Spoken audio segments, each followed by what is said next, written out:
Une monarchie puissante et pourtant limitée à un rôle cérémonial. La reine d'Angleterre l'est aussi de 16 États indépendants et elle est le chef du Commonwealth.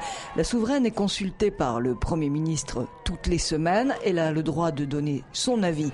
Sa fonction principale, c'est de renforcer l'unité et l'identité nationale et en cela, Elisabeth II excelle. 70% des Britanniques soutiennent leur monarchie, de loin la plus ancienne d'Europe.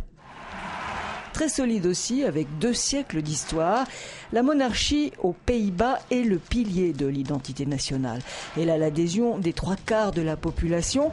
Jusqu'en 2012, la reine Béatrix a exercé son pouvoir politique en intervenant sur la formation des gouvernements de coalition après les élections.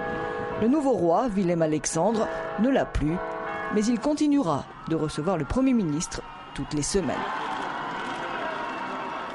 En Belgique, la monarchie a conservé des pouvoirs très larges.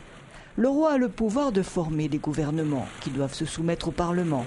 Il reçoit le Premier ministre une fois par semaine et appelle les ministres ou les chefs de l'opposition au palais pour consulter. Il peut donner son avis, il sanctionne et promulgue les lois fédérales. Ici aussi, la monarchie est un ciment de l'unité du pays, le roi n'étant pas roi de la Belgique, mais des Belges. Réinstaurée à la fin de la dictature, en Espagne, la monarchie est parlementaire. Le monarque est le symbole de l'unité et de la continuité de l'État. Juan Carlos a joué son rôle de roi constitutionnel, démontrant que démocratie et monarchie ne sont pas incompatibles.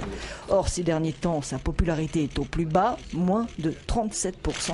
Et les scandales qui touchent la famille royale n'y sont pas pour rien. Et cela démontre la principale fragilité des monarchies modernes. Elles n'ont pas droit à l'erreur sur leur intégrité, car l'adhésion de l'opinion publique peut très vite se retourner si elles ne remplissent pas leurs responsabilités, qui sont essentiellement de représentation.